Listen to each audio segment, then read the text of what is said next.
So, in light of Monique appearing on Club Shay Shay, where she, yes, I'll admit, shook the table and made some very valid points, it has been brought to my attention that after seeing the interview, one of her sons has felt inspired to come on the internet and, in my opinion, basically share with us that he believes his mother suffers from some narcissistic tendencies. Not his words, that's just the conclusion that I have come to based off of the information he chose to share. And to be completely honest, I am not 100% surprised by this because I have always been very iffy about Monique. And this is going to be a hot take, okay, so you bitches don't fight me. But Monique has always given me performative beggar. And let me explain. Monique gives me the same energy as the person in your local town who goes and sits on the side of the road holding a cardboard sign that says homeless and hungry, spare change.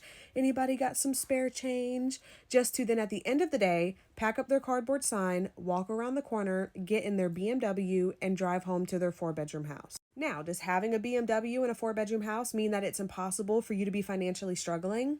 Of course not. But to put on an image of homelessness, to put on this image of being so financially destitute that you are now homeless, having to beg for change on the street corner, when in reality you do have a home and you obviously have some form of income in order to be paying on a BMW, that is performative begging. Doesn't mean that you aren't struggling, but it means that you are trying to portray yourself as more of a victim than you truly are. And that is the energy I've always gotten from Monique. Now, do I believe that, as she calls it, the powers that be have done her wrong over the years? Absolutely. That's kind of the point. That's kind of what the powers that be are known for doing. Monique is not the first celebrity to be done wrong, and she will unfortunately not be the last. But do I also think that she has contributed in her own downfall more than she would like to let on? Yes. Do I believe that if you find an issue everywhere you go and you find an issue with every single person that you interact with, that you at some point have to accept that you are the common denominator in at least some of those situations? Yes. And all of my iffiness around Monique really was solidified once I watched this video of this young man coming up here and bearing his soul to us and basically just asking his mother to please stop using his unresolved trauma that he's never even gotten an apology from her for, to please stop using that as a way to garner sympathy from the general public. It actually broke my heart to listen to him get up here and say that she has said out of her own mouth that she was not interested in being a mother. Listen to him get up here and say that she said out of her own mouth that she can credit other women for being more of a mother figure to him than she ever was or was ever even interested in being before.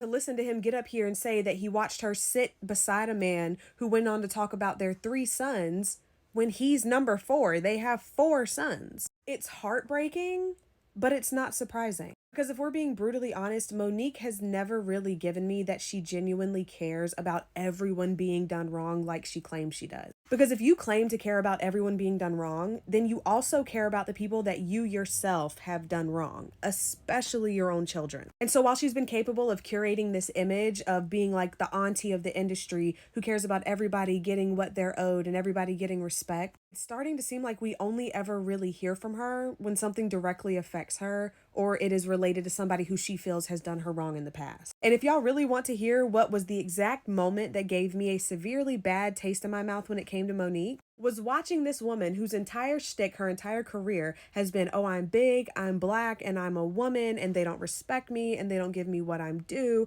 and they don't take me seriously, and they think I'm ghetto, and they think I'm lazy, and they think I'm this, and they think I'm that, just because I'm big, and I'm black, and I'm a woman. To watch that same woman then get online and encourage a hate train against her fellow black women for wearing bonnets, to sit here and watch her push and encourage the same harmful and ignorant rhetoric that she claims to have been a victim of herself. I'm big, I'm black, I'm a woman, and so they think I'm ghetto, they think I'm ratchet, they think I'm unprofessional. And you get up here and you push that same rhetoric on your fellow black woman for wearing a bonnet, something that was created to help protect our hair from the natural elements that can cause damage. It was in that moment that I was like, do you care about your fellow black woman? Like, I don't know if she actually realizes how much of an impact that statement she made had. Because after that moment went viral of her making those remarks about black women wearing bonnets out in public, there was an entire era of social media where people then felt empowered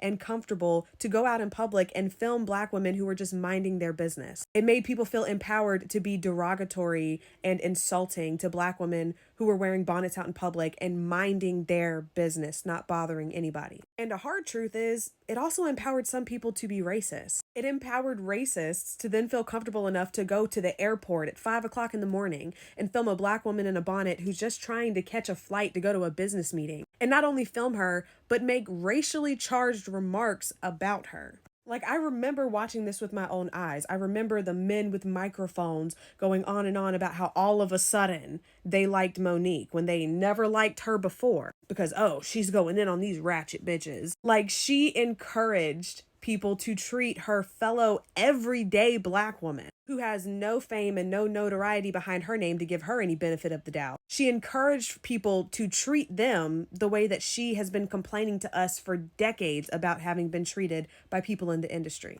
And so, no, I'm not surprised that her son would feel inspired to come up here and share his truth, because I would be tired of it too. I would be tired of the, oh, my babies, my babies, my babies, I'm ready and waiting for my babies, I pray for my babies. I would be tired of it too, because you haven't even apologized. You haven't even said, I'm sorry. And then he went on to tell us about how she's reading from, I guess, the deadbeat parent handbook, because she's telling him things like, oh, well, when you're ready and willing to repair this relationship, I'll be waiting on you to reach out. Doing what every deadbeat ass parent does, putting off the responsibility of repairing the parent-child relationship off onto the child. So then if the relationship never gets repaired because you never put in any fucking effort, you can then once again blame your child. Like, oh, well, I told him I was ready and willing. I don't know.